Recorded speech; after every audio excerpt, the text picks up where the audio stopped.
지난 주간에 한국에서는 추석 연휴가 있었습니다. 추석 명절이 되면 멀리 흩어졌던 가족들이 함께 만나기 위해서 여러 지역에 이동이 이루어지죠.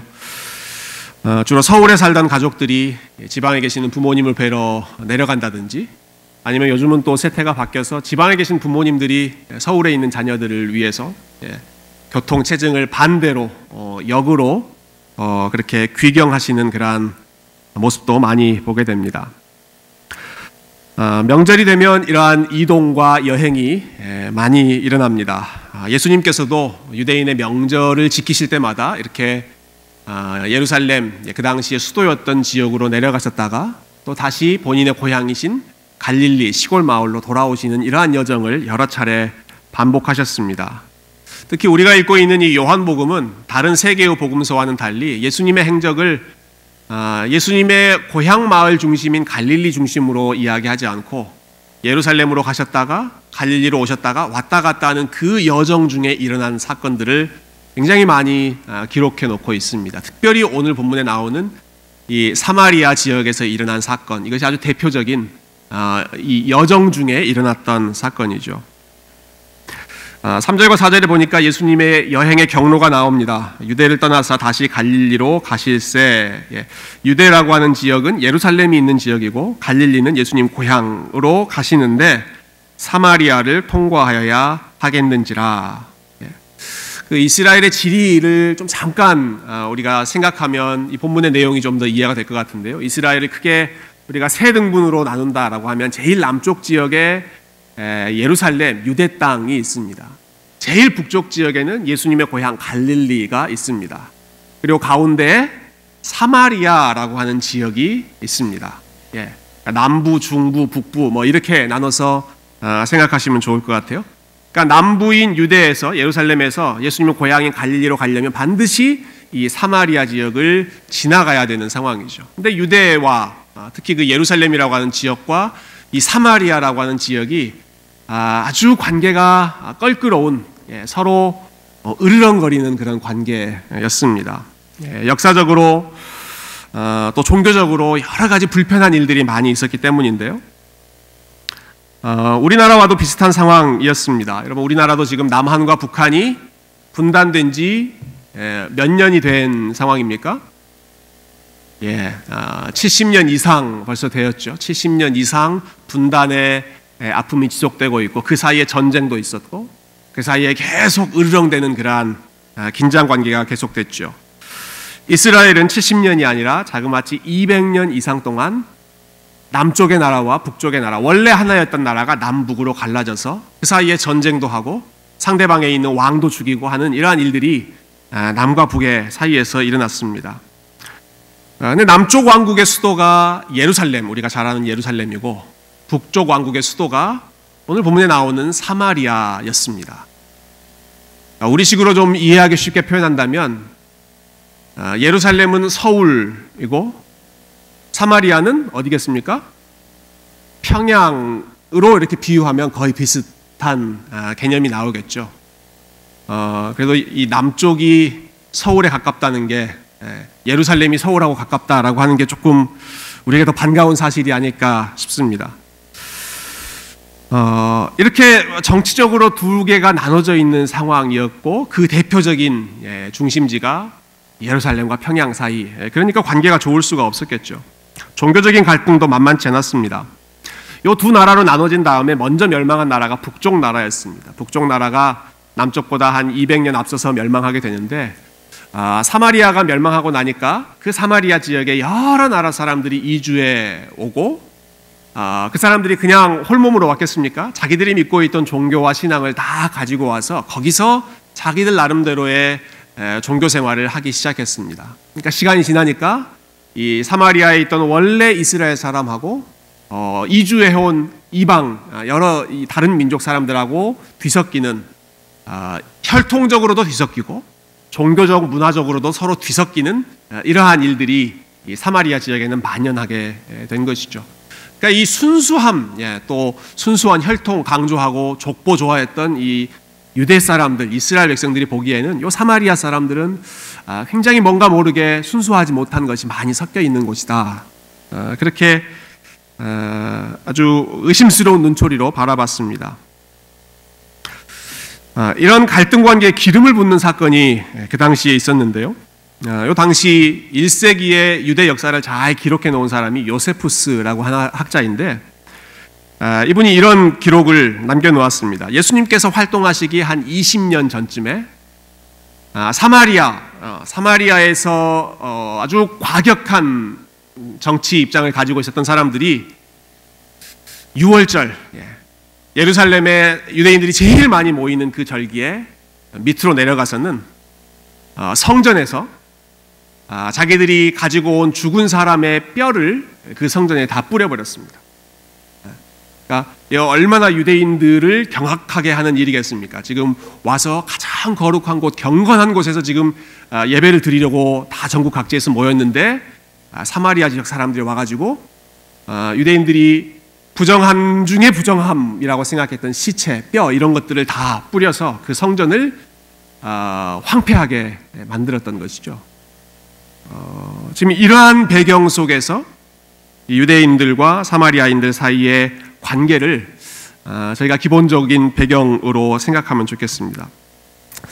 여러분, 얼마나 그 관계가 악화되었던지 참 흥미로운 에피소드가 하나 나오는데요. 예수님이 유대인들하고 한참 논쟁하실 때요, 아주 치열하게 이렇게 대립하고 있을 때 유대인들이 한 번은 화가 나서 예수님을 비난하는데 이렇게 이야기합니다. 당신은 사마리아인이거나 아니면 귀신에 들린 사람입니다.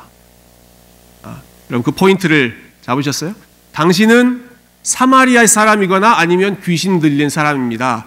귀신 들린 사람하고 사마리아 사람을 동급으로 놓을 정도로 지금 유대와 사마리아 사이의 관계는 그만큼 험악했다라는 것이죠. 그래서 남쪽 지역에 있는 사람들이 위쪽으로 올라갈 때 웬만하면 이 사마리아 지역 지나가려고 하지 않았습니다. 삥 돌아가거나 서로 시간이 부족해서 좀 숏컷으로 지나가야 되는 그런 상황이라면 그 지역에 있는 사람들과는 마주치지 않고 빨리 목적지로 가려고 그냥 주랭랑 치는 것이 그 당시의 여행의 관습이었는데, 그런데 아주 흥미롭게도 오늘 예수님께서는 북쪽 갈릴리 고향 마을로 돌아가시는 중에 굳이 사마리아 지역을 들어가십니다.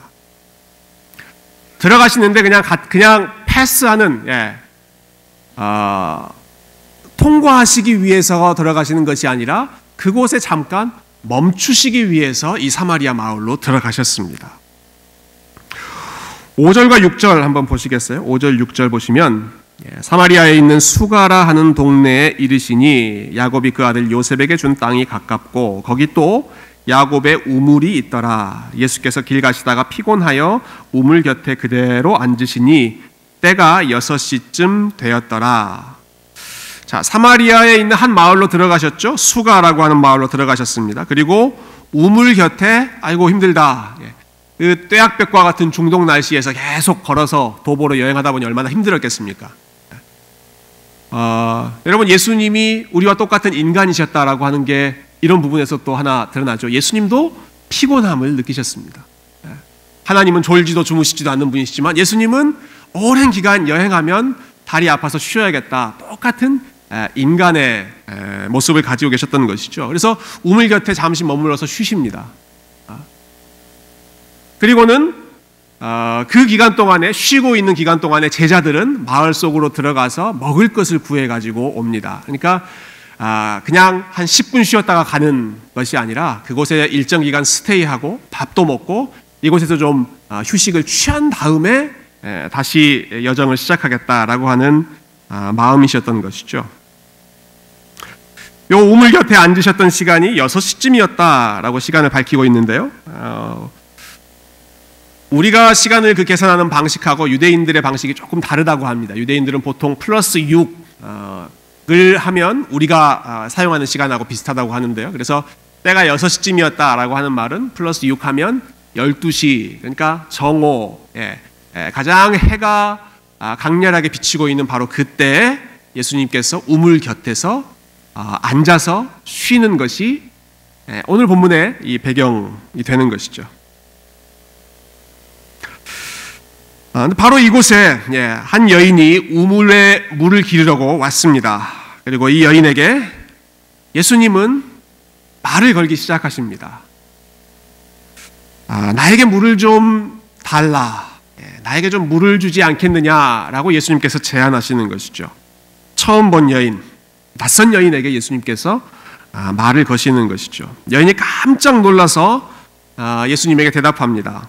여러분 9절 한번 우리가 읽어볼까요? 9절 사마리아 여인이 하는 대답인데요. 9절 한번 읽어보겠습니다. 시작. 사마리아 여자가 이르되 당신은 유대인으로서 어찌하여 사마리아 여자인 나에게 물을 달라 하나이까 하니 이는 유대인이 사마리아인과 상종하지 아니함이러라. 우리말 성경이 참 느낌을 잘 살려서 번역했다고 생각하는데요. 여기 상종이라고 하는 단어가 나오죠.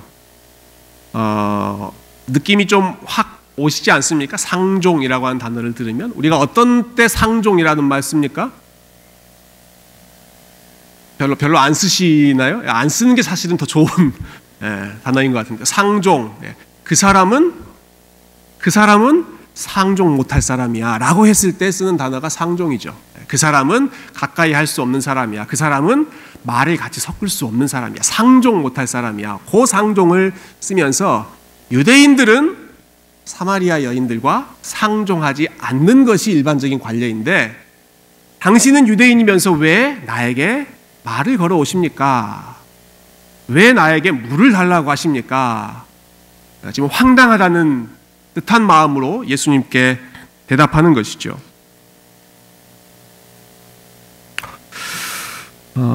여러분 우리가 이 요한복음 말씀을 조금 순서대로 계속 읽어 나가고 있습니다. 그러는 가운데 우리가 얻을 수 있는 유익 중에 하나는 앞에 나오는 내용, 뒤에 나오는 내용을 서로 연결해 보면서 그 상황을 더 입체적으로 이해할 수 있는 것이죠. 지난주에 우리가 읽었던 말씀이 요한복음 3장의 니고데모의 이야기였습니다. 니고데모의 상황, 또 오늘 본문에 나오는 이 여인의 상황을 우리가 비교해 보면 이 두 사람은 정반대의 스펙트럼에 서 있는 사람이라는 것을 우리가 알 수 있습니다. 여러분, 니고데모는 유대인이었습니다. 이 여인은 사마리아 사람입니다. 유대인은 남자였습니다. 니고데모는 남자였습니다. 바리새인이라고 하는 종교 지도자였습니다. 공회원이라고 하는 정치 지도자였습니다. 이스라엘의 선생이라고 하는 엘리트 중에 엘리트였습니다. 이 여인은 제가 계속 이 여인이라고 하는 이유는 이름이 나와 있지 않기 때문에 그렇습니다. 니고데모는 이름이라도 유명한 사람이죠. 이 여인은 이름이 알려져 있지 않은 여인인데 여자였고 유대인들이 거들떠 보지도 않았던 사마리아 사람이었고 사람들이 잘 상종하지 않으렸던 그런 사람이고 여러분 니고데모는 한밤중에 예수님을 만났죠. 이 여인은 대낮에 예수님을 만납니다. 그렇지만 이 여인이 대낮에 이 우물가에 왔다라고 하는 것은 이 여인의 삶에 대해서 한 가지 중요한 사실을 힌트를 알려주고 있는 부분인데요. 여러분 중동 지역에서 이 대낮이라고 하는 시간은 사람들이 잘 왕래하지 않는 시간입니다. 제가 미국에 처음 왔을 때 올랜도에서 한 2년 살았습니다. 올랜도에서 낮 12시 이런 때는 밖에 돌아다니지 않는 시간입니다. 아침 일찍이든지 저녁이든지 주로 그 시간에 이제 많이 움직이고 대낮은 거의 100도 이상 넘는 날씨가 계속되기 때문에 주로 실내에 있다가 좀 온도가 한풀 꺾이면 밖으로 나오죠.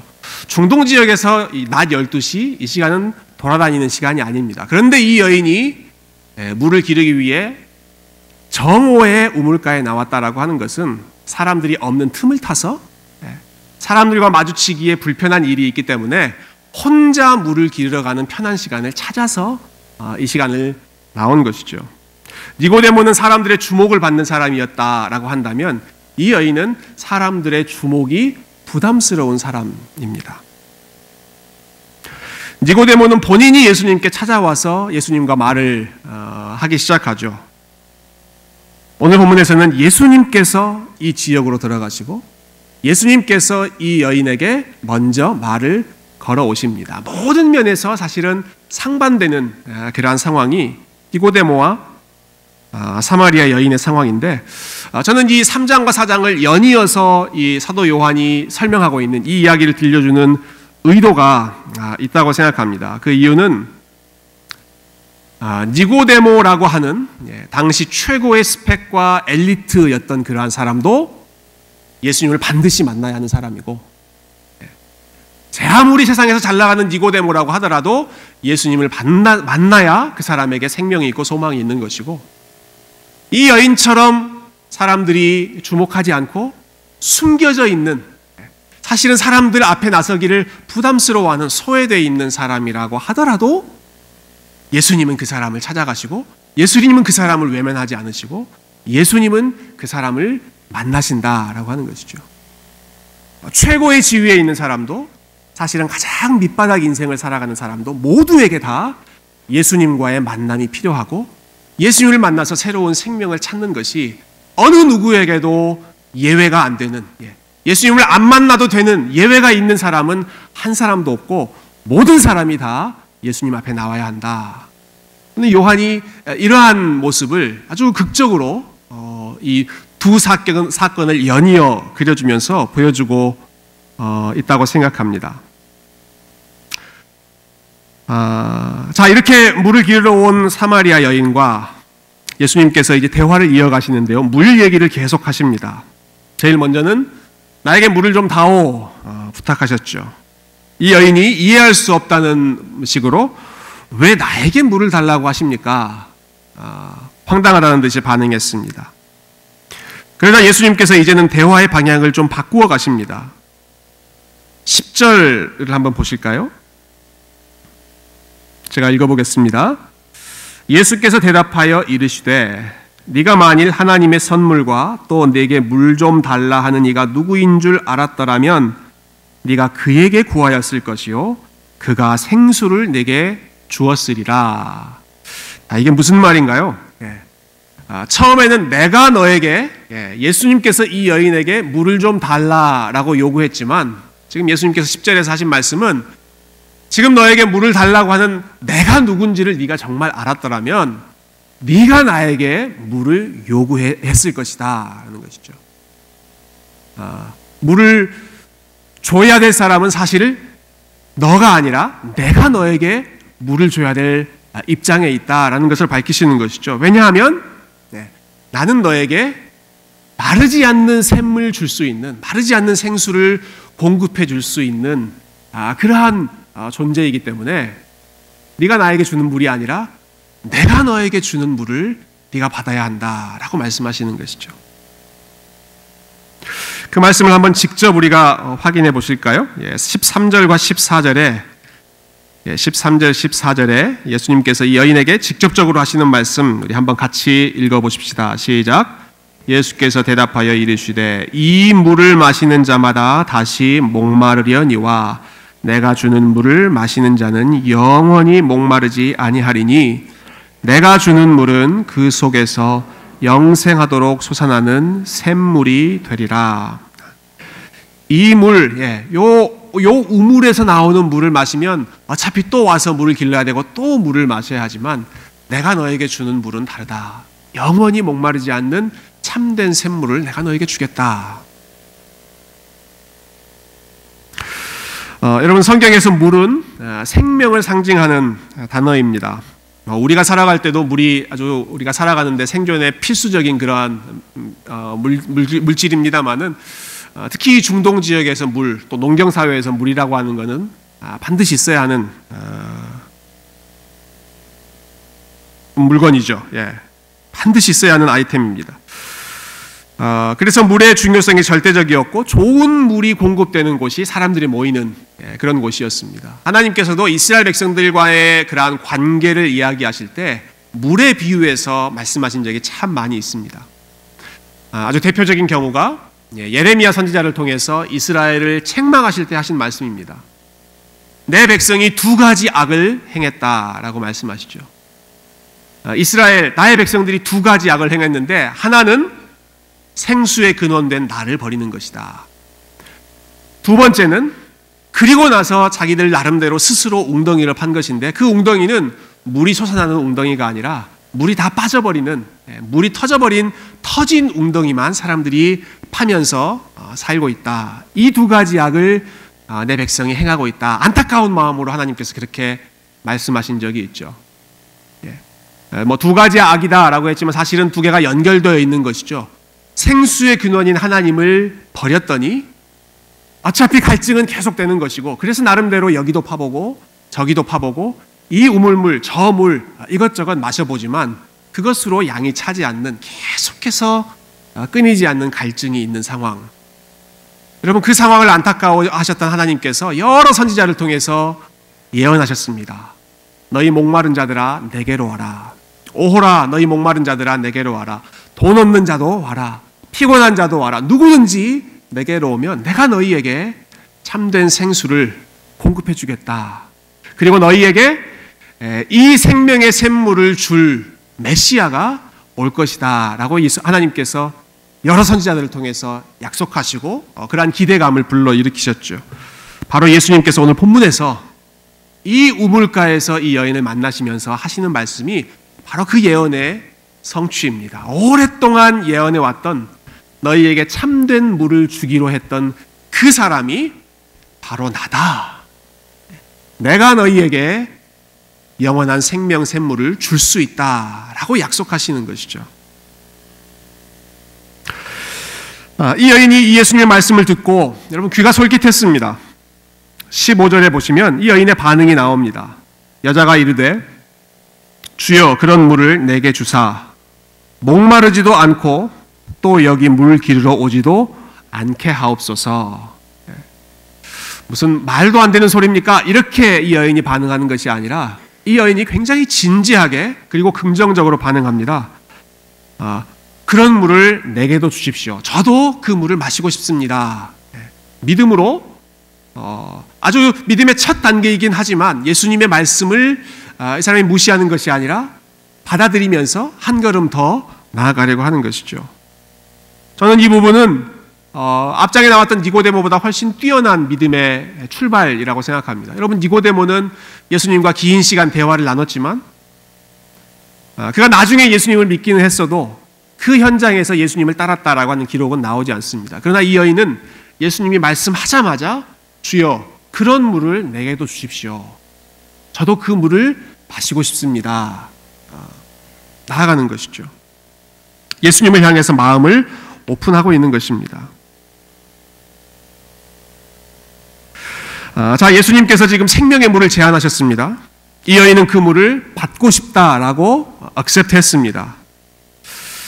사실 여기서 이 만남이 끝나고 대화가 끝났다라고 하더라도 저는 별로 문제가 없을 거라고 생각합니다. 예수님이 좋은 물 주시는 분이시구나, 생수의 근원이시구나, 이렇게 인정하고, 예수님은 이 여인을 가리켜서 내가 주는 물 마시고 싶다고? 그래, 참 네 믿음이 귀하다, 이제 평안히 돌아가라, go in peace, 뭐 영어로 그렇게 말씀하셔도 해피엔딩으로 충분히 끝날 수 있는 그런 상황입니다. 물 주겠다, 물 받겠다, 지금 딜이 다 거래가 된 것이지 않습니까? 그런데 예수님께서 이 여인의 대답을 들으시고 나서는 조금 뜻밖의 요구를 하시죠. 예상하지 못했던 말씀을 하십니다. 16절에 보면 가서 내 남편을 불러와라. 열심히 물 얘기, 내가 물 주겠다, 제가 그 물 받겠습니다, 열심히 물 얘기하더니 갑자기 화제를 바꾸셔서는 가서 내 남편을 불러와라. 뜬금없이 남편 얘기를 꺼내십니다. 여러분, 지금 이 여인과 예수님은 지금 처음 만난 겁니다. 처음 보는 낯선 여자에게 남편을 불러와라 라고 요구한다는 것은 굉장히 황당한, 그리고 사실 무례한 요구죠. 여러분, 제가 어떤 처음 뵈는 여성분에게 좀 얘기 나누다가 남편을 불러오십시오 라고 이야기한다면 저런 사람이 다 있어 라고 반응하지 않겠습니까? 이상한 사람이라고 생각하겠죠. 근데 예수님이 이 여인에게 남편을 불러오라.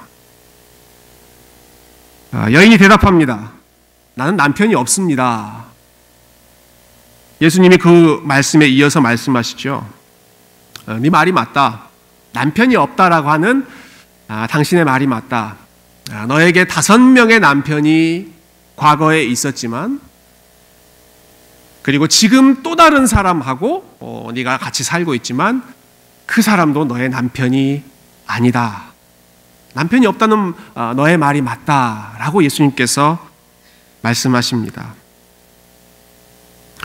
좀 굉장히 복잡한 상황이죠. 여러분 이 여인의 상황 이해하실 수 있으시겠습니까? 이 여인에게 남편이 5명 있었습니다. 그리고 지금 또 다른 남자와 지내고 있는 상황입니다. 종종 이 본문을 읽을 때 우리가 이 여인에게 5명의 남편이 있었다라고 하는 사실을 이 여인이 굉장히 도덕적으로 문란한 그런 삶을 살았다라고 하는 식으로 이해할 때가 있습니다. 특히 오늘 이 본문의 핵심 단어 중에 하나가 이 목마름 또 갈증 이런 단어이지 않습니까?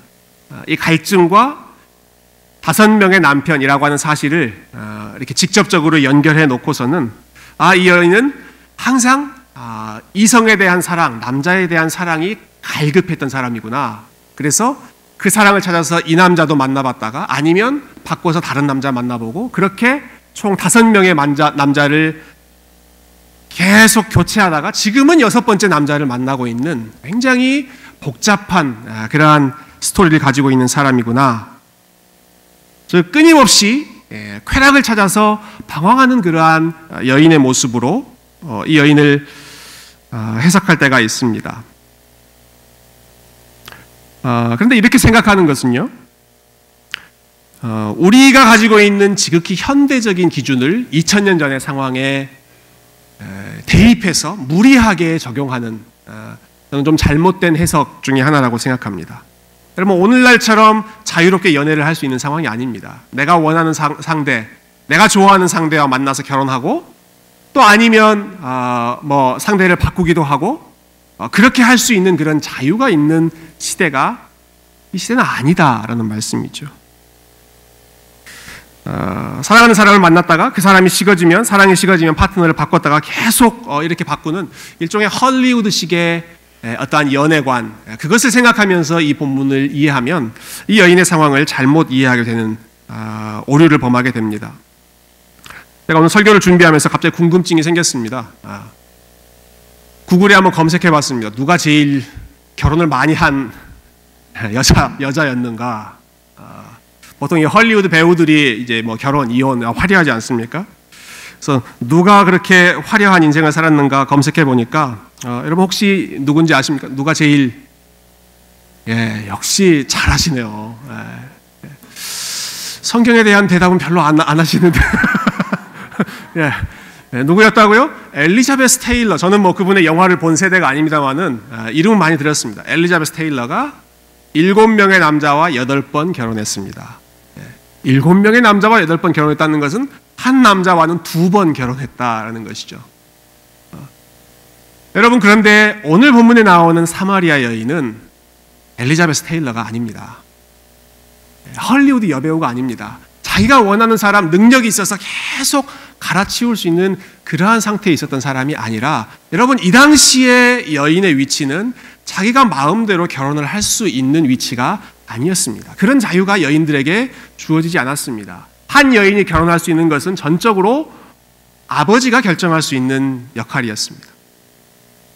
결혼을 하는 것이 본인의 뜻대로 자유롭게 할 수 없었다라고 한다면 결혼을 멈추는 것, 이혼을 하는 것은 더더욱 어려운 일이었습니다.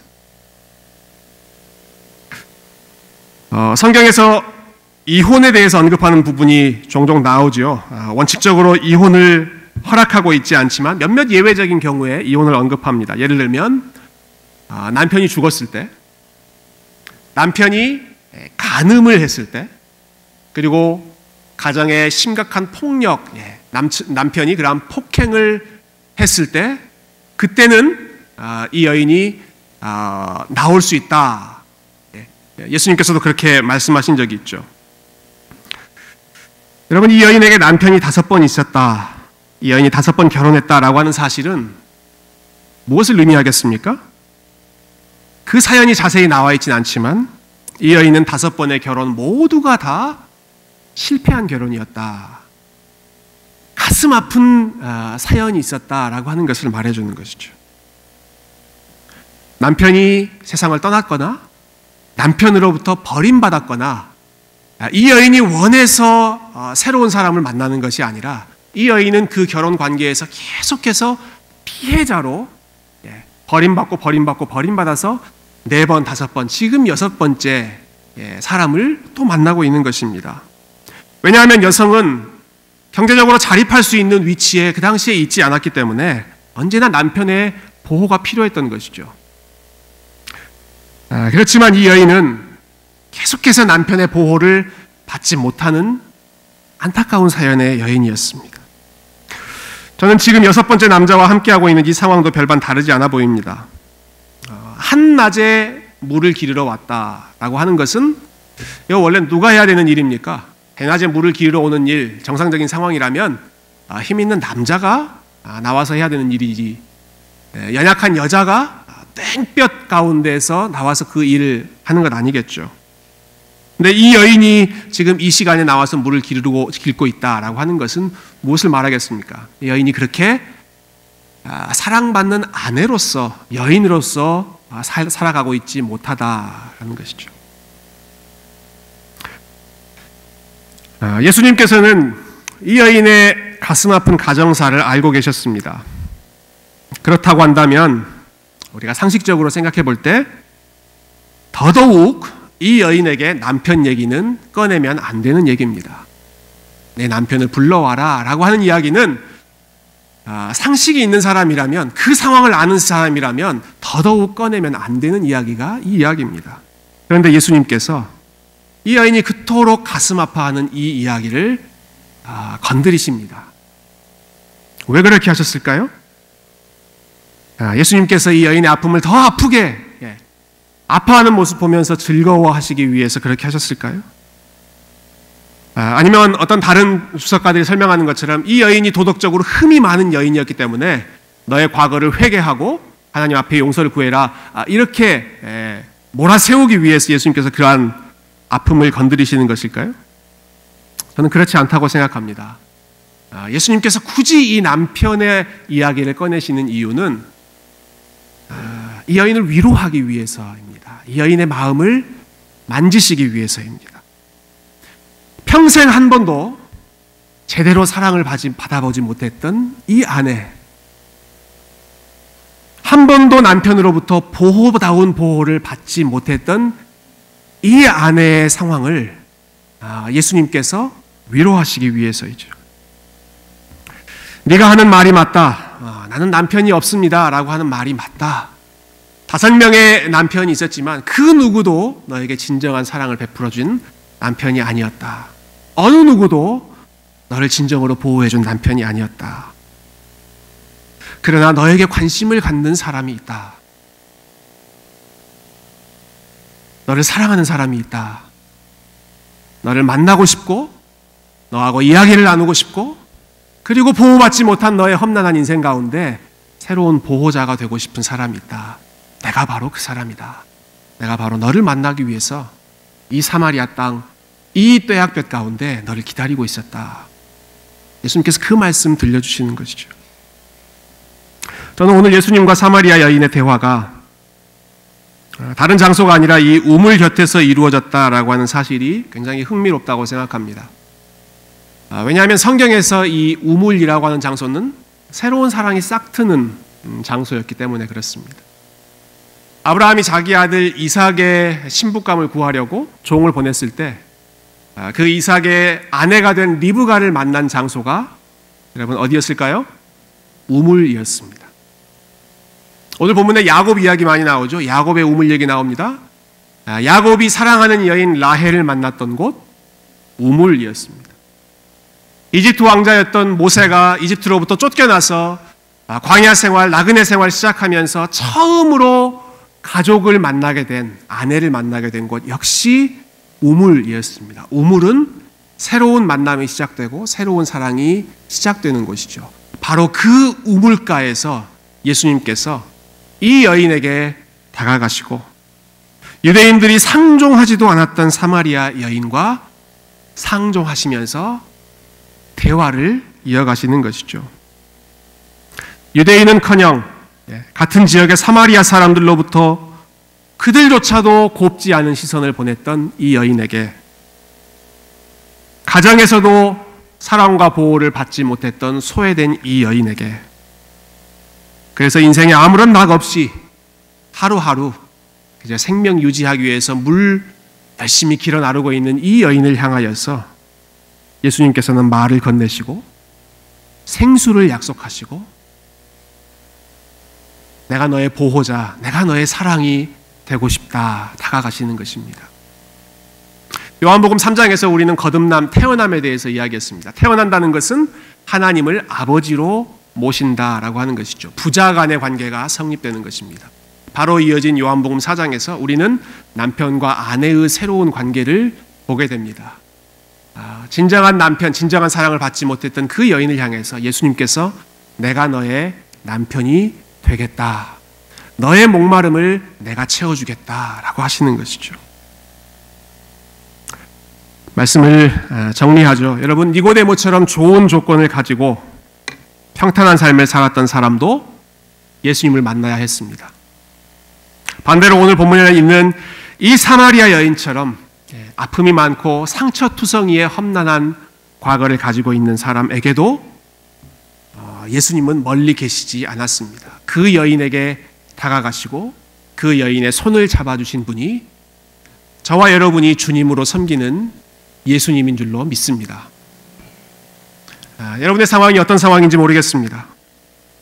이 사마리아 여인과 같은 상황이신지, 5번 결혼하신 분은 저희 중에 없으시겠죠. 그러나 여인은 여인대로, 또 남자는 남자대로, 젊은이는 젊은이대로, 중년은 중년대로, 노년은 노년대로 남에게 이야기할 수 없는 자기만의 아픔과 어려움이 다 있지 않겠습니까?